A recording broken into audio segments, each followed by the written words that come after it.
Thank you very much. My pleasure. Cheers. Many thanks. All right, thank you.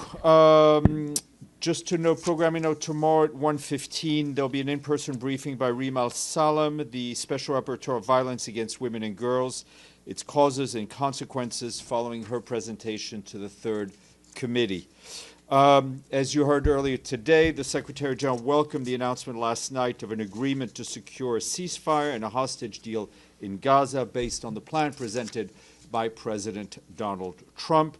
Speaking to you, he urged all parties to fully abide by the terms of the agreement and fully embrace the opportunities it presents. He said the UN will provide its full support. We and our partners are prepared to move on now. Supplies are in place. Our teams are in standby, as you heard from Mr. Fletcher. But the Secretary General added that we need a full, safe, and sustained access for humanitarian workers, the removal of red tape and impediments, and the rebuilding of shattered infrastructure.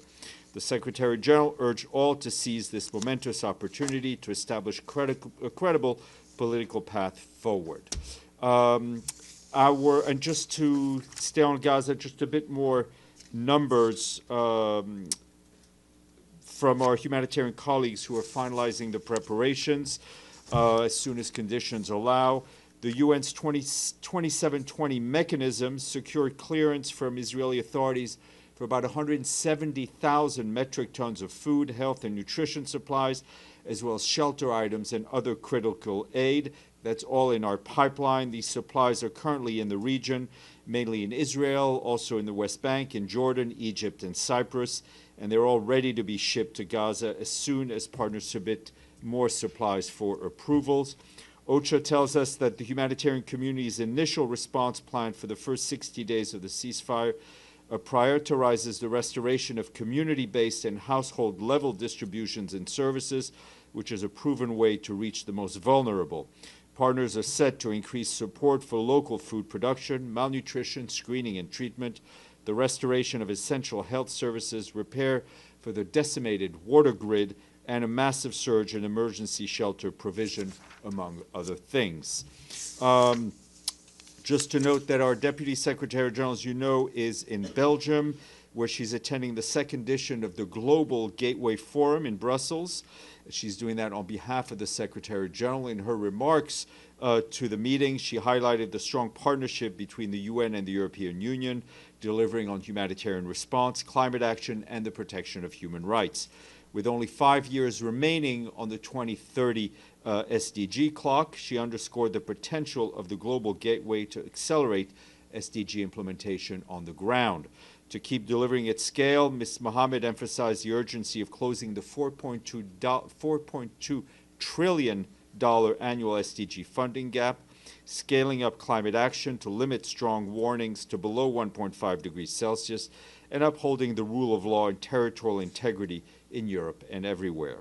On the margins of the forum, she met with senior EU officials to discuss strengthening UN-EU collaboration to drive progress on the SDGs and the Pact for the Future. This evening, the Deputy Secretary General will head to South Africa to participate in the Kgalema Motlanthe Foundation Drakensberg Inclusive Growth Forum taking place in KwaZulu-Natal. Is that okay, Sherwin? Okay, thank you. This morning, our Special Envoy for Yemen, Hans Grunberg, and the Assistant Secretary General for Humanitarian Affairs, Joyce Masuya, briefed the Security Council in close consultations on the situation in Yemen. Later in the afternoon, Khaled Kyari, our Assistant Secretary General for the Middle East, Asia, and the Pacific, will also brief the Council on close consultations on UNDOF, which is our peacekeeping mission that is tasked to maintain the ceasefire between Israel and Syria. And meanwhile, as global attention is drawn to many pressing events, I don't want us to overlook the tragic situation in Sudan, most horrifically in El Fasher, which is, you know, the besieged capital of North Darfur. Our humanitarian colleagues tell us that since the start of October alone, more than 50 people have reportedly been killed. That's what medical association and local sources are telling us. We, of course, condemn this escalation of violence and the killing of innocent civilians. The Sudan Doctors Network said that yesterday at least a dozen civilians were killed, including women and children, with 17 others injured in an attack on a hospital in El Fasher, allegedly carried out by the Rapid Support Forces. This follows reports of a deadly attack on the hospital's maternity ward on the previous day.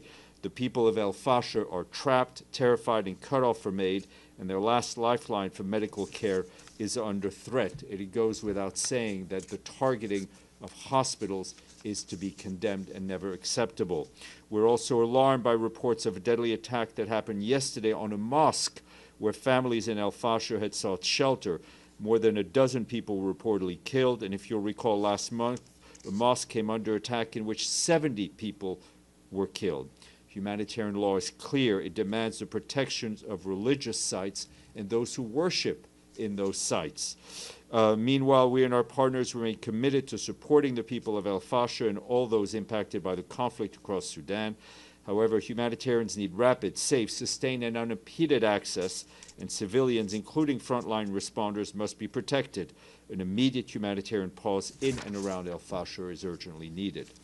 Turning to Ukraine, our humanitarian colleagues tell us that over the past 3 days, several civilians were killed and injured across Ukraine. Most civilian casualties were recorded in Kherson, Sumy, Donetsk, and Kharkiv. That's what local authorities are telling us. Our humanitarian colleagues also note that Ukraine's energy system remains under sustained pressure. Substations, power plants, and oil depots were all damaged in the regions of Chernihiv, Kharkiv, Odessa, and Donetsk. Those attacks temporarily cut off electricity to hundreds of thousands of households and businesses. As colder weather sets in, strikes on critical infrastructure are deepening humanitarian needs.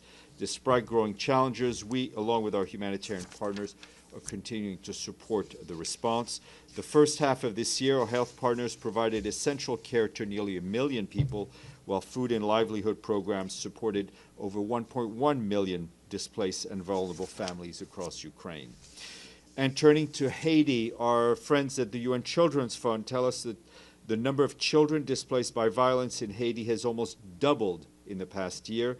There are now 680,000 boys and girls who've been uprooted from their homes in Haiti.